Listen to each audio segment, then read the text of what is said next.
Assalamualaikum warahmatullahi wabarakatuh.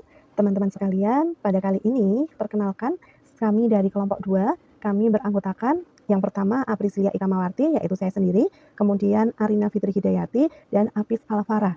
Pada kesempatan kali ini, kami akan memaparkan hasil diskusi kami pada mata kuliah pemahaman tentang peserta didik dan pembelajarannya untuk topik 1. Nah, bahan materi yang kita bahas adalah tentang teori belajar, kemudian jawaban kami atau hasil diskusi kami mengenai 3 kasus yang ada pada ruang kolaborasi.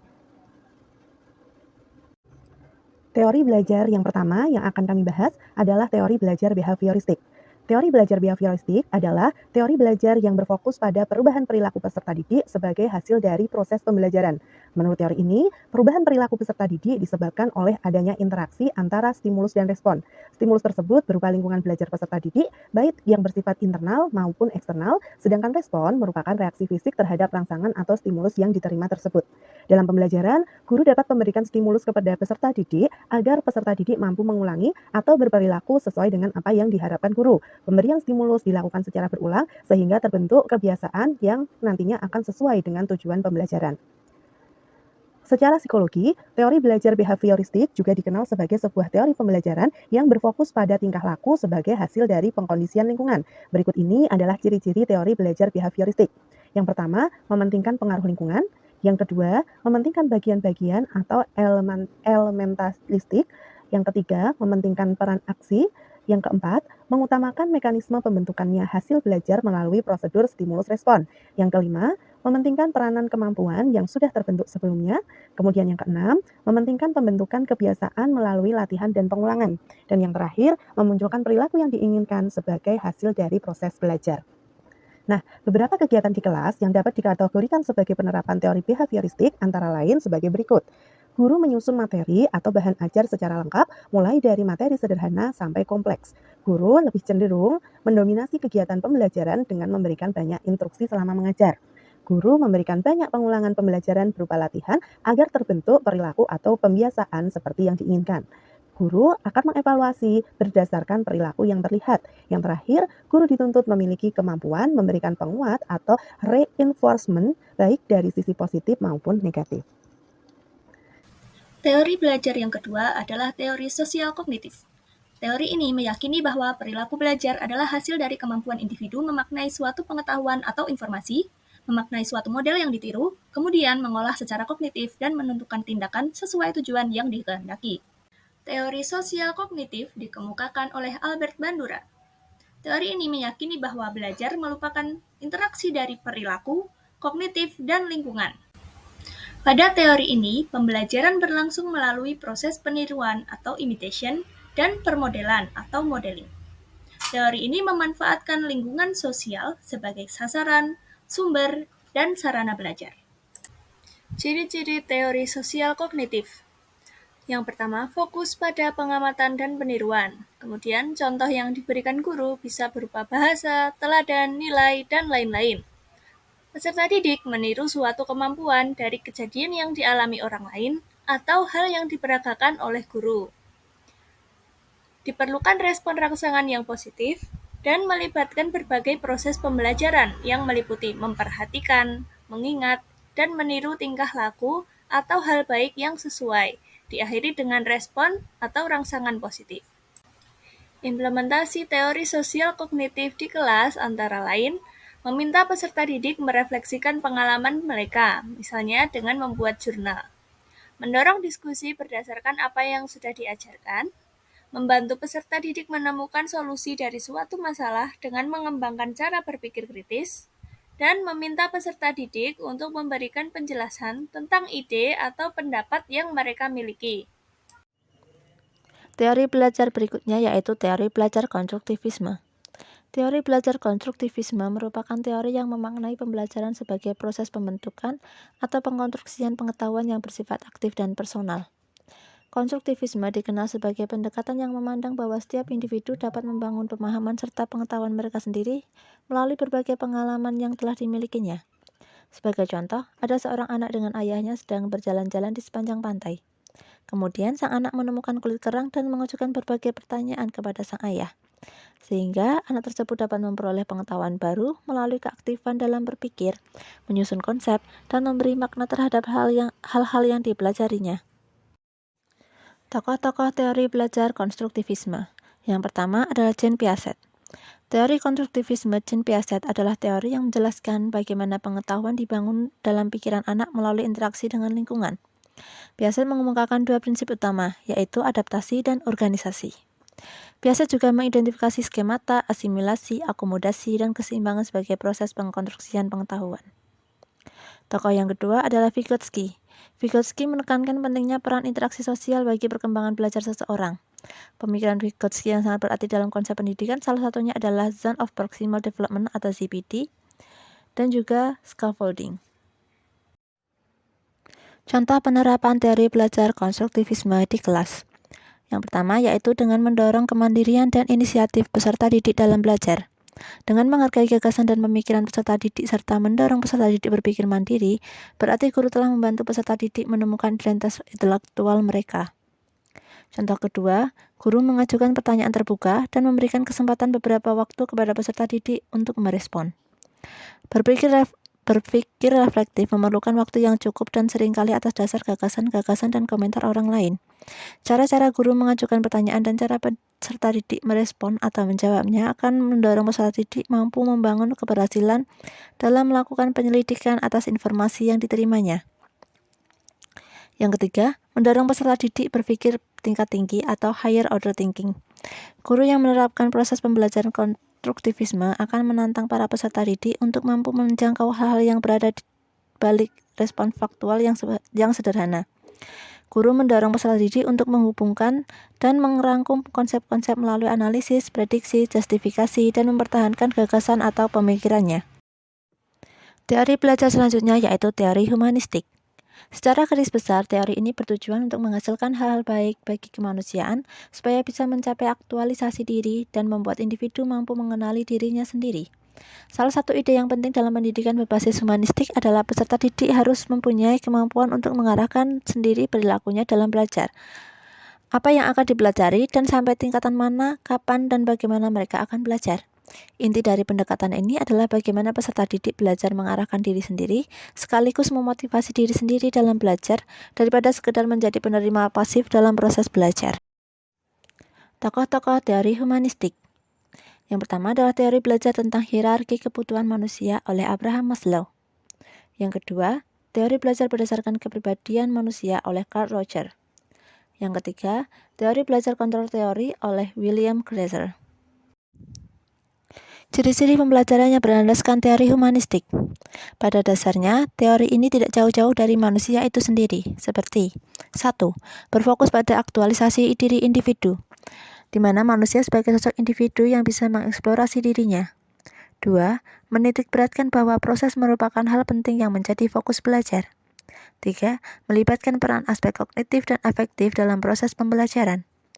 4. Mengutamakan pengetahuan atau pemahaman. 5. Berfokus pada bentuk perilaku diri sendiri.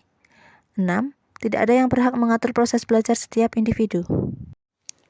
Teori belajar humanistik dalam pembelajaran dapat digunakan dalam menentukan langkah-langkah pembelajaran dan pelaksanaan rencana pembelajaran. Berikut ini adalah beberapa contoh penerapan teori humanistik di ruang kelas. 1. Pada awal kegiatan belajar, guru mengidentifikasi kemampuan peserta didik dengan melakukan pengamatan atau penilaian awal.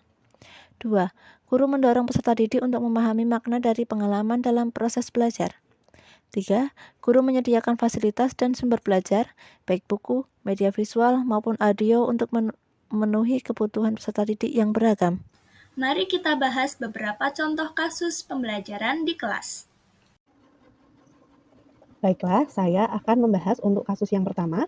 Kasusnya adalah, bayangkan jika Anda adalah seorang guru matematika di kelas 7. Saat ini Anda hendak menyampaikan materi mengenai matematika sosial, yakni mencari nilai rata-rata atau min. Untuk memudahkan peserta didik dalam memahami pembelajaran, Anda mencoba untuk membuat urutan atau langkah yang perlu diikuti oleh peserta didik agar dapat mencari nilai rata-rata pada sebuah soal. Anda meminta kepada peserta didik untuk mengerjakan soal yang Anda berikan. Hasilnya, peserta didik mampu mengerjakan dengan benar sesuai dengan langkah yang telah Anda siapkan. Beberapa saat kemudian, Anda meminta kepada peserta didik untuk mengulangi soal yang sama tanpa melihat urutan pengerjaan soal, dan peserta didik mampu mengerjakan dengan benar. Pertanyaannya, menurut Anda, apa yang membuat peserta didik mampu mengerjakan soal dengan baik pada percobaan kedua tanpa melihat urutan atau langkah pengerjaan soal? Menurut kelompok kami, yang membuat peserta didik mampu mengerjakan soal dengan baik pada percobaan kedua tanpa melihat urutan atau langkah pengerjaan soal karena ada beberapa faktor. Yang pertama, guru memahami materi yang diajarkan sehingga dapat mentransfer ilmu dengan baik. Guru menekankan pada pemahaman konsep dasar dari materi yang diajarkan, kemudian membuat urutan pengerjaan soal yang mudah dipahami oleh peserta didik. Yang kedua, peserta didik mencoba mengerjakan soal kembali sesuai dengan urutan yang diberikan oleh guru dengan benar. Pada tahap ini, berarti peserta didik sedang memahami konsep dengan meniru. Kemudian yang ketiga, jika mengadakan pengulangan mengerjakan soal yang sama, berarti siswa sudah punya pengalaman mengerjakan soal sebelumnya dengan langkah-langkah yang sudah diberikan. Maka siswa mulai memahami konsep dan bisa menggunakan penalarannya untuk mengerjakan kembali soal yang sama tanpa perlu mengikuti urutan langkah-langkah yang sudah diajarkan oleh guru karena sudah terbentuk pembiasaan. Kemudian, untuk soal nomor 2, sebagai seorang calon guru, dalam kegiatan belajar yang seperti apa metode di atas dapat diterapkan? Elaborasikan jawaban Anda dengan menyertakan teori yang berkaitan. Menurut kami, kombinasi antara metode demonstrasi dan metode drilling bisa diterapkan dalam pembelajaran seperti pada mata pelajaran berhitung, karena dapat membentuk pengetahuan peserta didik melalui pengamatan dan pengulangan sehingga membentuk kebiasaan. Metode demonstrasi merupakan metode mengajar dengan cara memperagakan barang, kejadian, aturan, atau urutan melakukan suatu kegiatan, baik secara langsung maupun melalui penggunaan metode pengajaran yang relevan dengan pokok bahasan atau materi yang sedang disajikan. Dalam kurung Muhyiddinsyah 2000. Seperti halnya dengan penerapan metode pembelajaran yang lain, penerapan metode demonstrasi tentu saja tidak dapat berdiri sendiri. Artinya, dalam penerapan tentu saja dikolaborasikan dengan metode penunjang lain seperti metode drilling. Metode drilling atau metode pembelajaran drilling adalah suatu cara atau teknik mengajar dengan memberikan kegiatan latihan secara berulang-ulang agar memiliki kemampuan yang lebih tinggi serta memahami kebiasaan-kebiasaan tertentu dengan tujuan menyempurnakan pemahaman suatu pengetahuan atau keterampilan yang sedang dipelajari. Dengan penggabungan dua metode tersebut, diharapkan siswa memperoleh pemahaman konsep materi yang diajarkan dan bisa menerapkan dalam pengerjaan tugas atau soal. Sekarang, mari kita bahas contoh kasus yang kedua. Rina adalah seorang guru di kelas 1 SD. Sebagian besar peserta didiknya belum bisa berhitung dengan lancar. Rina sedang memikirkan cara yang sesuai untuk membantu setiap peserta didik menyelesaikan tantangan belajarnya. Menurut Anda, apa yang dapat Rina lakukan untuk membantu peserta didiknya sesuai dengan tahapan perkembangan usia? Mengapa kamu menyarankan hal tersebut? Elaborasi jawaban Anda dengan menyertakan teori yang berkaitan.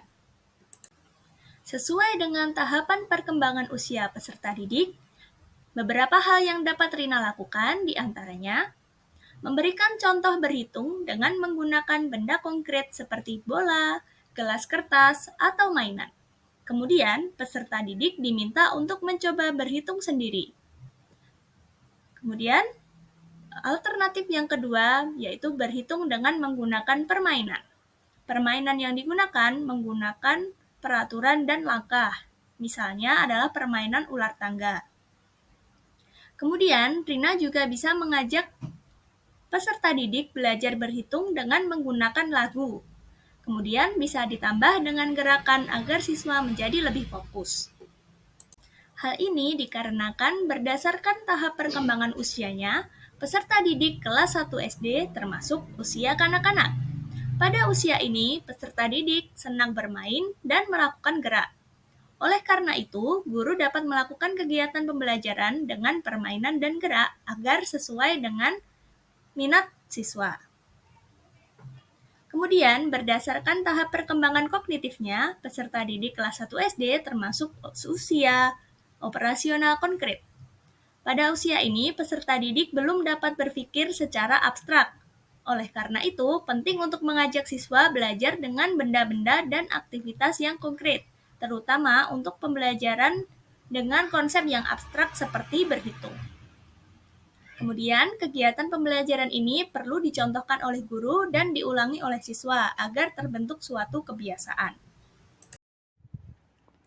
Contoh kasus ketiga. Made adalah seorang guru yang mengajar di salah satu sekolah negeri wilayah Bali. Ia mengampu mata pelajaran bahasa Indonesia. Ia hendak mengajarkan materi teks deskripsi pada peserta didiknya. Pada buku cetak yang menjadi panduan saat mengajar, terdapat beberapa contoh teks deskripsi menceritakan tentang bangunan-bangunan pencakar langit yang ada di ibu kota. Dengan memperhatikan latar belakang setiap peserta didiknya, Made pun mencoba untuk memberikan contoh berbeda. Ia memberikan contoh teks deskripsi tentang pantai dan makanan khas di Bali. Pertanyaannya, yang pertama, menurut Anda, apakah pertimbangan dan keputusan Made sudah sesuai? Mengapa demikian? Yang kedua, prinsip apa yang Made gunakan dalam kasus tersebut? Elaborasi jawaban Anda dengan menyertakan teori yang berkaitan. Untuk jawaban yang pertama, menurut kami, keputusan Made sudah sesuai dengan teori belajar konstruktivisme dengan memperhatikan pertumbuhan dan perkembangan peserta didik, sehingga pembelajaran lebih efektif. Pada teori belajar konstruktivisme, peserta didik akan dapat menginterpretasikan informasi ke dalam pemikirannya berdasarkan konteks pengalaman dan pengetahuan mereka sendiri sesuai dengan kebutuhan, latar belakang, dan minatnya. Agar pembelajaran menjadi efektif, maka penting bagi pendidik untuk mengetahui dengan jelas bagaimana gambaran peserta didik yang ada di dalam kelas. Karakteristik peserta didik meliputi etnik, kultural, status sosial, minat, perkembangan kognitif, kemampuan awal, gaya belajar, motivasi, perkembangan emosi, perkembangan sosial, perkembangan moral, dan perkembangan motorik. Pada contoh kasus Made, ia memberikan contoh teks deskripsi tentang pantai dan makanan khas di Bali, agar peserta didik bisa lebih mudah memahami karena hal tersebut sesuai dengan latar belakang peserta didik sebagai masyarakat Bali. Untuk jawaban yang kedua, prinsip yang digunakan Made adalah berdasarkan teori belajar konstruktivisme. Menurut Piaget, secara umum, penekanan teori konstruktivisme ada pada proses untuk menemukan sebuah teori atau pengetahuan yang ditemukan dan dibangun dengan realita yang ada di lapangan. Pada teori belajar konstruktivisme, peserta didik akan dapat menginterpretasikan informasi ke dalam pikirannya berdasarkan konteks pengalaman dan pengetahuan mereka sendiri, sesuai kebutuhan, latar belakang, dan minatnya. Pada kasus tersebut, Made memahami bahwa pembelajaran akan lebih berarti jika memiliki relevansi dengan maksud tertentu. Oleh karenanya, Made mempertimbangkan karakteristik peserta didik yang meliputi etnik, kultural, lingkungan, budaya, dan perkembangan peserta didik sehingga pembelajaran dapat tersampaikan dengan baik serta sesuai dengan kebutuhan peserta didik. Berdasarkan teori pembelajaran yang sudah dibahas dan beberapa contoh kasus, kami dapat menarik beberapa kesimpulan, yaitu terdapat beberapa teori belajar, di antaranya teori belajar behavioristik, sosial kognitif, konstruktivisme, dan humanistik. Teori behavioristik bertujuan mengubah perilaku melalui pengulangan. Teori sosial kognitif berfokus pada proses belajar dengan meniru dari lingkungan. Teori belajar konstruktivisme mengartikan pembelajaran sebagai proses pengonstruksian pengetahuan yang bersifat aktif dan personal. Sedangkan teori humanistik bertujuan pada aktualisasi diri individu. Teori-teori belajar ini dapat diterapkan dengan menyesuaikan karakter dan kebutuhan peserta didik. Kemudian, saran yang dapat kami berikan, yang pertama, guru perlu memahami teori-teori belajar dan dapat menerapkannya. Dan yang kedua, guru perlu memahami karakter dan kebutuhan peserta didik untuk dapat menerapkan teori dan model belajar yang sesuai. Demikianlah tadi hasil pemaparan diskusi dari kelompok kami. Apabila teman-teman memiliki pertanyaan, dapat dituliskan pada kolom reply atau komentar. Terima kasih atas perhatiannya dan sampai jumpa lagi di video lainnya.